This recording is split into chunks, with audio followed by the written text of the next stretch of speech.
recently, we are now using apps that are being created a lot of times by other people that allow for games in a park. We are doing more and more geocaching, which uses a little GPS device, and you can go into the park and you get your coordinates, and you kind of follow the device around. It sort of has like a little compass, and it guides you to the spot where something is hidden. And usually that's something, if we're doing it in our park, it'll have like, you know, environmental messages. But some caches have things like, you know, little Chotsky plastic rings, who knows. It's a very popular thing. There's a whole geocache.com site, and so there's a lot of caches everywhere. And people, some of them are very, very hard to find, so it's quite a challenge.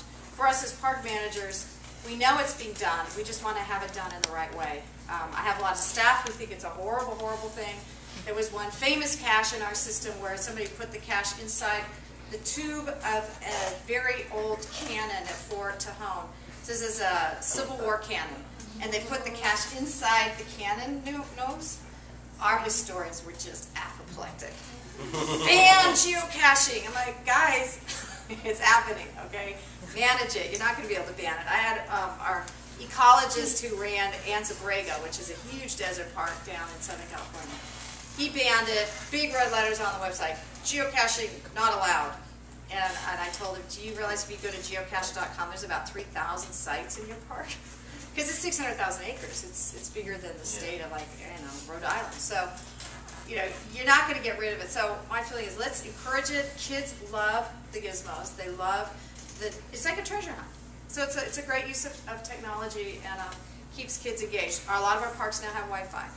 That was a big controversy internally. I mean, the park professionals are like, why should people have access to the laptops? They'll just do work. And our attitude was, at the executive level, we said, look, if somebody's sitting and they're doing work, or they're sitting and they're playing Parcheesi, or they're reading a novel, why are you going to make the value judgment? If this is the only way you're going to get some family member to come to the park, it's still better that they're there. And what we find is a lot of people use the Wi-Fi to send photos to their families, or they use it to make their next reservation, or they use it to find some other information. And so it's not like people are completely spending all day long in front of their computer.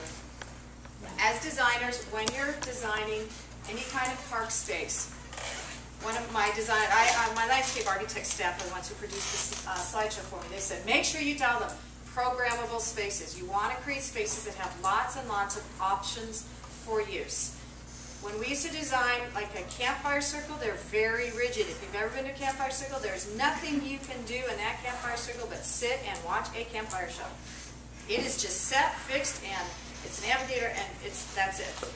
And that isn't very useful. Like if you want to have a wedding there, you can't have a wedding in a campfire circle. It just doesn't work. And so we have recently built a visitor center that has lots of sort of unstructured space that we're being able to use for all kinds of different reasons, because you just don't know how uses are going to evolve. So these are just different examples of spaces that are being used in ways we might not necessarily have thought. Like that's just a boat that we usually use for patrol, but that happens to be an eagle tour. They're going out on the lake and they're going to see bald eagles on it. And so this is in a historic park where the kids are learning to cook. They're just, all your different spaces have to be designed in a way that you can do a lot of different things with them. There was a study done recently, I guess a landscape architect told me that they just put a bunch of chairs out in a park and watched the public. And one of the things they noticed is the public always moves the chair. The public does not like fixed benches or fixed chairs. And they said they might not even move it very far. Like they would take it and they would just do that. But they had to move it. People wanted to move their chair. So it's an argument for having some loose chairs when you're doing park design, because that will allow people to create their own little social spaces that they want. So just again, we find that you can't anticipate how people are going to use your parks. You can't anticipate what's going to be popular, so you really want to program in as much flexibility as you can. Just want to blast through this a little bit faster. This is just talking about cultural landscapes. When we preserve a space, it's not anymore just about the one historic building. You want to look about the whole context. So that's the historic building in Locke. It's an old boarding house that we preserved, but it's in the context of Walnut Grove. And so as you're doing any of your landscape planning, you've got to look at the whole cultural landscape. You don't just look at the building that you're designing. Other things we're doing, given the demographics of California, we're trying to build more parks where people live. We spent $150 million in LA. We bought brownfields at $1 million an acre, and then we tried to turn them into new state parks. Very challenging. You need to do lots and lots of meetings, and everybody wants to put 25 acres worth of stuff on 5 acres of land, so it's really tough. And then the picture on the trail system is that we're now doing loop trails, but Olmsted's idea, but in a really big way. Yeah, you had a question? What is that purple trail? Pardon me? What's the purple trail? The purple trail, I think, is the, I think that's the coastal trail. Oh, you know, that might be the De Anza. San Juan is the De Anza trail, because it starts all the way down there in El Centro. So, as trail planners, we're trying to create really long trail systems, and going back to Olmsted's idea, that circular drive that he had in Yosemite, we're now putting loop trails on a bigger scale. So just sort of to conclude, as you can see from the top 2 pictures, some things haven't changed at all. But down below, that's sort of a nature play area. That's new. It's not just your typical jungle gym. And then again, that's an example of sort of group picnic, group food production. When we survey people, the most important park facilities that people say they want right now are play areas for young children, wilderness areas where there's no vehicles or development, environmental and outdoor education programs, picnic sites, and trails for multiple non-motorized activities. So those are sort of the top things that people seem to want. And so as we're looking forward into the future, we're trying to figure out how are we going to balance. We currently have 70 million visitors. We hope that that goes up to 100 million into the future. But how are you going to balance that kind of use against all the different kinds of limits that you have on your physical plan? For example, when people say they want multiple trails, multiple use trails, big source of conflict. You know, you have a horse trail and then you want to open up to mountain bikes. The horse people often will sue the mountain bikers. And so we're trying to open up a trail in Marin County. They're suing us again. That's Marin County. All we want to do is let mountain bikers go on this one trail. Oh no, World War III. So it's kind of fun to look at all these changes in demographics, changes in age, changes in language, changes in all of these different elements, and changes in attitudes, and then try to design your parks to continue to attract people so that you're relevant. I'm always telling my staff, our #1 goal is we've got to keep broadening our base, broaden your base. Always think about who's not coming to your parks and why, and how are you going to get them there. Do you make yourselves accommodating to new folks? If you're not relevant, then you get slaughtered in the budget wars. Remember, my background comes from working budgets.